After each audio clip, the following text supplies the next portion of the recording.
Assalamualaikum warahmatullahi wabarakatuh. Waalaikumsalam warahmatullahi wabarakatuh. Selamat sore teman-teman. Sore.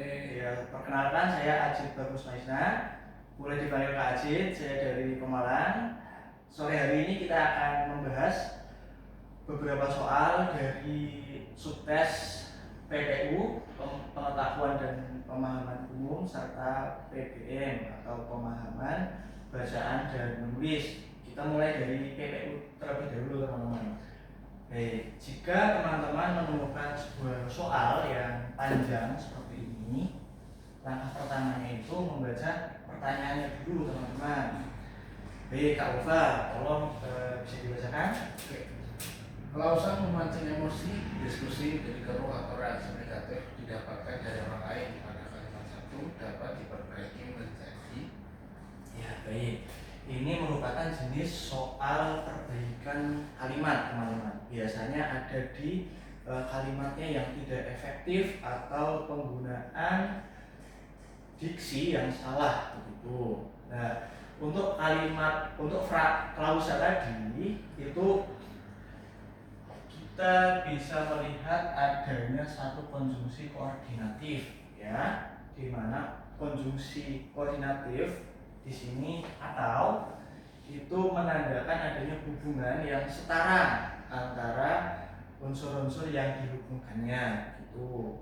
Nah, pada klausa ini kita bisa lihat ada ketidaksetaraan kelas frasa, di mana di sini aktif transitif, di sini ada pasif intransitif. Jika menemukan hal seperti ini, maka pilihlah opsi jawaban yang semua unsurnya itu setara gitu. Sekarang coba kita analisis bersama, kira-kira opsi mana saja yang memiliki imbuhan-imbuhan yang sama, ya. Bisa di atau me, atau jika tidak ada imbuhan harus tidak ada imbuhan semua gitu. Opsi mana saja Kak kira-kira? Ya. Iya, D betul. D itu menggunakan me semua. Kemudian ada satu lagi di opsi C. Iya. Jadi kemungkinannya ada dua, C atau D lah. Untuk menentukan jawaban yang benar, kita harus masukkan ke dalam kalimat. Apakah nantinya menimbulkan makna yang logis atau tidak gitu, ya. Jadi tidak hanya secara struktur, tapi secara makna juga harus logis. Mulai dari opsi D dulu. Trolling adalah perilaku provokatif atau mengganggu yang dilakukan seseorang di internet untuk memancing emosi, mengeruhkan diskusi, atau mendapatkan reaksi negatif dari orang lain. Kira-kira masuk akal tidak? Jadi pelaku trollingnya itu memiliki tujuan untuk memancing emosi orang lain, mengeruhkan diskusi yang ada, dan mendapatkan reaksi negatif dari orang lain. Iya, masuk akal ya. Kemudian jika opsi C kita masukkan, coba. Trolling adalah perilaku provokatif atau mengganggu yang dilakukan seseorang di internet untuk emosi dipancing. Berarti yang agar emosi si pelaku itu dipancing. Kemudian diskusi dibuat keruh atau reaksi negatif akan dimunculkan dari orang lain. Kira-kira masuk akal tidak? Tidak ya. Berarti jawabannya yang tepat adalah D. Itu. Soal selanjutnya masih di PPU. Ya, tolong bisa dibacakan soalnya Kak. Kalimat yang berpola dasar yang sama dengan pola dasar pada kalimat 11 adalah. Iya, baik. Ini adalah jenis soal pola dasar kalimat. Untuk pola dasar kalimat sendiri, yang wajib adalah subjek dan predikat. Adapun untuk objek dan pelekat itu sifatnya mengikuti predikat. Apakah predikat tersebut transitif yang berarti membutuhkan objek, atau predikat yang membutuhkan pelengkap atau bahkan predikat yang bisa berdiri sendiri begitu. Jadi nanti kita fokusnya mengidentifikasi bagian mana saja dari kalimat ini yang bukan subjek atau predikat. Nah sekarang untuk kalimat 11 kira-kira subjeknya mana ya?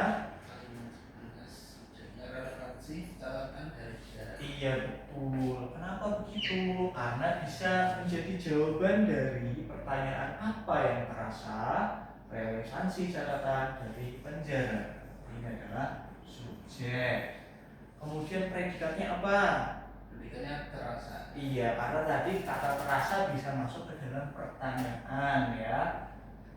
Predikat. Untuk hingga hari ini apa teman-teman kira-kira? Ada keterangan waktu, maka ini sudah pasti keterangan waktu. Hari ya, hari kan waktu. Jadi kita cari dari opsi-opsi jawaban ini yang polanya subjek predikat. Sekarang kita coba pada kalimat 1. Speech art atau seni berpidato adalah keterampilan bahasa lisan bla bla bla. Nah, kira-kira subjeknya mana? Speech art. Speech art. Di sini ada atau ya, ingat berarti memanjang ya, karena atau itu menghubungkan dua bagian yang setara ya. Ini subjeknya. Adalah dinamakan kata apa? Ada yang masih ingat? Kopula. Iya, kopula artinya kata kerja yang menghubungkan atau mendefinisikan subjek begitu. Teman-teman harus ingat, setelah kopula itu pasti adalah pelengkap. Jangan sampai lupa ya. Nanti kalau menemukan soal ini saat UTBK harus diingat-ingat, setelah kopula pasti pelengkap. Iya. Kira-kira benar atau salah? Opsi A? Salah ya. Karena ini polanya ini predikat ya, salah tulis ya. Subjek, predikat dan pelengkap. Salah ya, yang dicari adalah subjek predikat saja. Kemudian yang B, dalam praktiknya ini juga ikutnya konjungsi antara kalimat, jadi tidak usah dimasukkan. Kemudian speech art ini sebagai apa? Speech art Subjek ya. Speech art, karena ini nanti bisa dijawab apa yang tidak hanya sebatas membaca naskah pidato ya si speech art itu ya.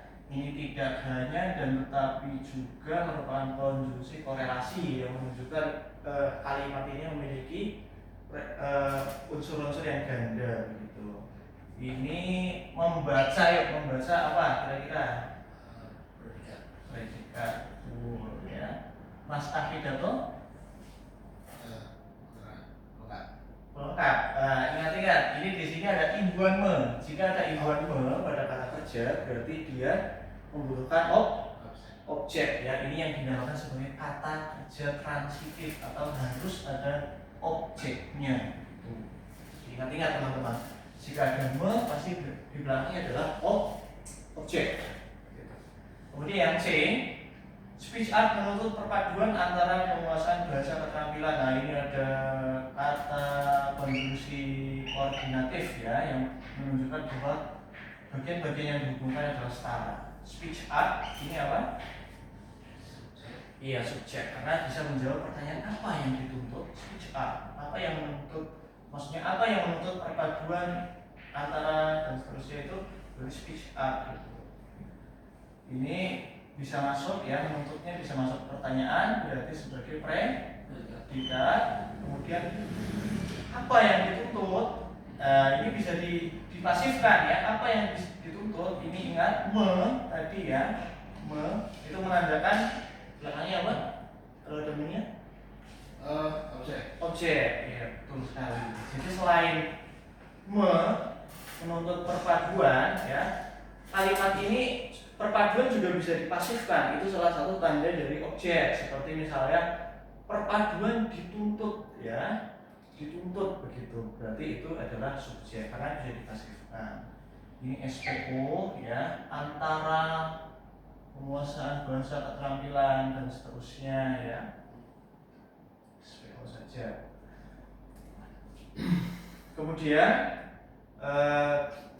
Untuk opsi D, seni berpidato sering dimanfaatkan orang. Nah, ini subjeknya yang mana? Seni berpidato. Iya, betul. Karena bisa menjawab pertanyaan apa yang sering dimanfaatkan orang. Ya, seni berpidato. Predikatnya apa? Sering dimanfaatkan. Iya, sering dimanfaatkan saja ya. Ini sebagai predikat. Kemudian orang maksudnya apa? Pelengkap atau objek? Pelengkap, betul. Kenapa pelengkap? Karena ini dimanfaatkan itu adalah kalimat yang pasif. Sedangkan orang itu tidak bisa dipasifkan lagi karena kata dimanfaatkan sendiri sudah pasif. Dalam berbagai konteks, ini keterangan ya, jadi tidak usah digunakan. Tuh. Ini juga salah ya. Kemudian yang E, dengan penguasaan speech art ini keterangan ya, seseorang dapat lebih percaya diri dalam menyampaikan pesan. Kira-kira subjeknya mana? Speech art. Speech art atau seseorang? Oh, terus Iya, seseorang ya. Subjeknya seseorang karena dapat menjawab pertanyaan apa, siapa yang dapat lebih percaya diri. Oh, seseorang dapat lebih percaya diri karena masuk dalam pertanyaan, maka dia menjadi predikat. Kemudian ini ada dalam menandakan keterangan. Kira-kira jawabannya benar mana teman-teman? jawabannya E, betul sekali. SP. Ya, kita masuk ke subtes berikutnya, yaitu pada pemahaman bacaan dan menulis. Masih sama teman-teman, kita harus baca terlebih dahulu pertanyaannya. Pak Lofa, tolong dibaca. Kalimat manakah yang paling tepat sebagai kalimat inti nomor 1? Ya, masih ingat tentang kalimat inti? Masih. Apa itu kalimat inti? Pokok pembicaraan. Iya, betul, pokok pembicaraan dalam kalimat. Ciri-cirinya apa? Syaratnya apa? Dia hanya memuat subjek dan predikat. Adapun untuk objek atau pelengkap itu seperti tadi, mengikuti predikatnya.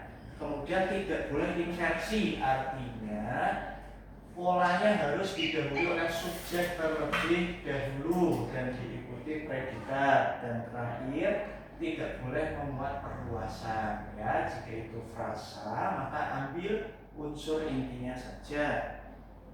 Nah, sekarang soal pertama dari PBM, silahkan dibaca Kak.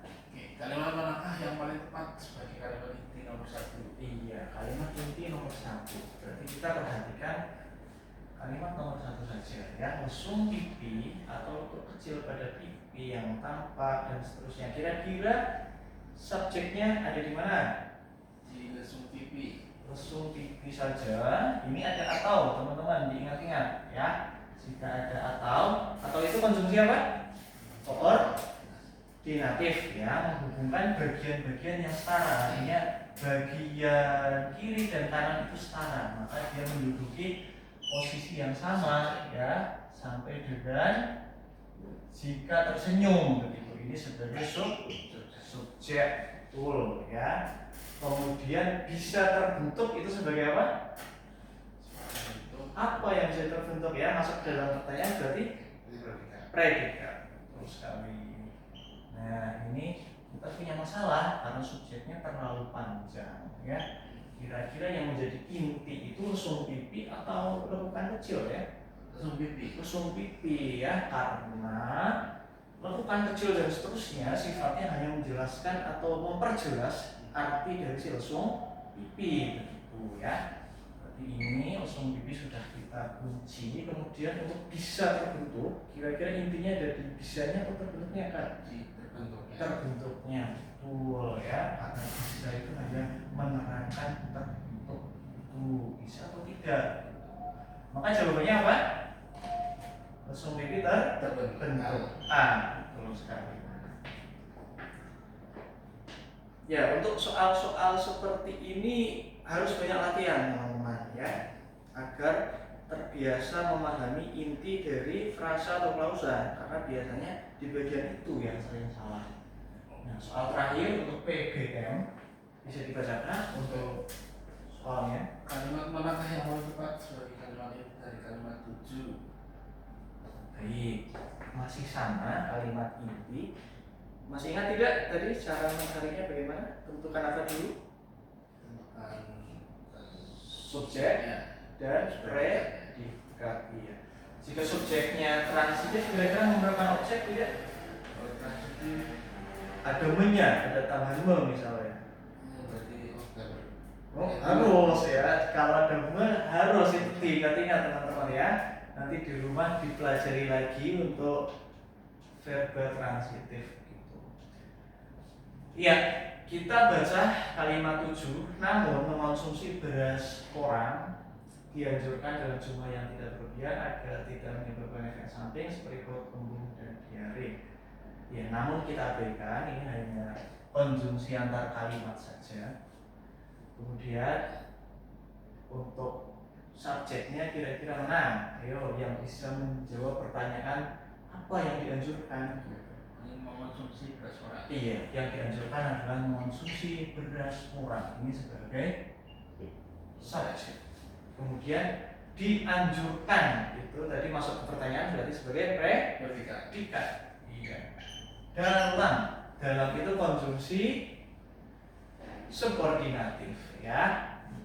Berarti ini sudah pasti keterangan, kita abaikan saja keterangannya.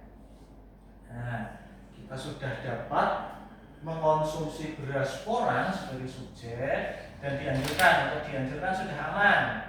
Kemudian kira-kira mengonsumsi beras porang intinya ada di kata apa? Mengonsumsi, betul, karena beras porang hanya menerangkan apa yang dikonsumsi. Ini adalah kata kerja yang dibendakan gitu. Berarti jawabannya adalah di mengonsumsi dianjurkan begitu. Banyak-banyak berlatih teman-teman. UTBK sebentar lagi. Saya cukupkan untuk pertemuan sore hari ini. Semoga mendapatkan program studi dan universitas yang diharapkan. Sampai jumpa di pertemuan selanjutnya. Assalamualaikum warahmatullahi wabarakatuh. Waalaikumsalam warahmatullahi wabarakatuh. Ya, selamat sore. Ini Kak.